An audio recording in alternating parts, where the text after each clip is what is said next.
Pablo from Potomac, Maryland. He said, can we finally admit that with the SEC not in the title game for a third straight year, the Big Ten has overtaken the SEC? Pablo, that's a groundbreaking question, my friend. No one's talking about it. Is anyone bringing this up? Well, aside from everyone. Let me ask you a question, Pablo. What if Ole Miss won the other night? Would it change anything? I mean, I think these are such bad faith arguments. I think the Big Ten's overtaken the SEC no matter if Ole Miss is in the title game right now. Like if Carson Beck would not have been able to run that ball into the end zone the other night, and Ole Miss forces a fumble and they turn it over and they bleed the clock and they win the game and they're going on to play Indiana. How does that fundamentally change the balance of power between the Big Ten and the SEC right now? So to let you know how irrelevant that point is to me, let's assume Ole Miss won the game the other night. And Ole Miss is headed to Miami and get the whole sidebar with Lane Kiffin and Pete Golding and whatnot. But if Ole Miss was in the game, the SEC would still be lagging behind. So there are these cut and dry stats people put out there. Like, man, the SEC's missed out on the title game for the third straight year. What if they made it? What if Ole Miss was in it? Which they were very close to being. Like, that doesn't fundamentally change anything to me, because I'm still telling you I think the SEC's lagging behind the Big Ten. So my question is not, are they lagging behind? I'm going to give you some reasons why I think they are. My question is not whether they're lagging behind. My question is this: who's arguing against this right now? I don't mean random dudes on Twitter. I mean, find me people whose voices you really respect who are beating this drum right now. I can't find them. I can't find them. The way I know a lot of it's manufactured is because half the internet's telling you I'm saying it, which is always how you can tell who does and doesn't watch the show. The ones who don't watch the show, they try and they like manufacture a counter to their argument. And in this case, the counter that they're manufacturing is they're imagining this army of people out there that are still steadfast, standing behind the SEC, chanting SEC. And you know, tramp stamping it just means more on their lower back. Where are these people?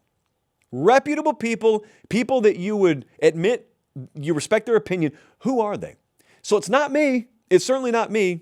Jesse reliably has informed me much of the internet believes I am that person. But the thing about having your own show is you don't have to rely on the internet to find out what I think about the Big Ten compared to the SEC. Just come here. I'll tell you. The SEC's lagging behind the Big Ten. At the top, I would even venture to suggest maybe the middle tier now is at least comparable, if not slightly lagging behind. That's probably where my perception has changed as of late, more so than at the top. So I'm not beating that drum. The internet will continue to tell you I am because the internet doesn't watch the show. So a couple of culprits here. These aren't excuses. These are culprits. These are just things that I think are in play. Firstly, we had Kublik on the show last week or within the last couple of weeks, and I shot it in my kitchen. But he and I had like a 30-minute discussion on this, and I would encourage you to go listen to it. He made a really good point. I think I made a sound point as well, but the two of us made points that I haven't heard mentioned many other places. I haven't heard him mention any other place. The point he made was when he sits down with these coaches a lot, many of them have coached in both leagues. And they therefore can talk about how the Big Ten player compares to the SEC player. Again, broad brush there, but how the Big Ten players in general compare to the SEC players. And I have sort of evolved my thinking on conference culture. I think conference culture is a real thing. There are going to be exceptions to it, obviously. But conference culture meaning, on average, how does an SEC player think? How does he act? What is his college football and athletic worldview versus his Big Ten counterpart? Quick 5-second timeout. Check and make sure you're subscribed to the channel. It keeps it free. We love you. All right, back to the show. And what we came to agree upon is maybe football is just a little bit more important to the Big Ten folks. Maybe the average Big Ten player is wired a little bit differently. Maybe they focus a little more on the football aspect, the meat and potatoes aspect of football, instead of the more highlight-ish branding aspect of football. I think there's something to that. You're going to have exceptions to that rule. I think it's become a rule. That's me. Do I think I walked the halls of the University of Georgia and have major issues with guys being committed to football? No, not really. But I'm not speaking specifically about one side of the ball at Georgia. I'm speaking holistically about the conference. That's the first thing. That was sort of Kubelik's angle. And then I said something that you've heard me say it on a number of shows probably recently. I don't think I've said it on this one. Again, this is a very, very broad brush. I think for a long time, people in the SEC came to take the talent advantage and the talent edge they had over the rest of college football for granted because they just always assumed it was going to be there. The SEC thought for a long time that the talent edge they had over the rest of college football was a constant, but it wasn't. It was a variable. But for the time being, and for an extended times being, they could assume it because the talent had every reason to choose Tennessee over Michigan. The talent had every reason to choose Alabama over Iowa. And the sports changed and the landscape's changed. Portal and NIL have done that. So the talent edge, even if it's still there, it's been greatly reduced. And doubly, especially if you look at the depth of these rosters. The number twos at Alabama and Tennessee and LSU don't look like the number twos used to look because they're starting elsewhere. So that's a reality. Everyone knows that.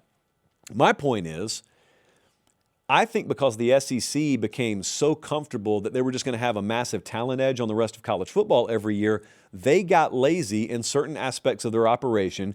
And the first one that I started to notice was staffing. You would think to yourself, man, if you're really serious about football, you hire the best head coach you can hire, and then that head coach fills the building with the best of the best in terms of position coaches beneath him. That's what you would think. That's how football's supposed to work. That is not always how it worked in the SEC. What the SEC did is they realized, wait a second, if we're going to load these buildings up with better talent than they have anywhere else in the country, we can out-athlete a lot of people. Therefore, when head coach gets in the building, unfortunately, the way it started to work in the SEC is that head coach prioritizes filling his building with recruiters over coaches, or even worse, that head coach looks at his representation, credits them for getting him the job, and the favor that he returns to that representation, that agency, is he fills his building with clients of said agency. If you think that's ridiculous, it's because it is. But that's been standard practice in the SEC for quite a while. I don't find that to be the case in the Big Ten, at least nearly as much. The Big Ten knew they didn't have the edge. So the Big Ten had to live a little bit more on the margins. This is in a previous life. Things have changed now. But I think the SEC is still suffering the consequences of some very lazy practices from a generation prior. We're defining generation as like 10 years ago. And so I still think there's a lot of that residue. So when you wonder how the SEC could still have better talent rosters, but they're sort of getting outperformed on stages by the Big Ten, I think those are a couple of reasons why.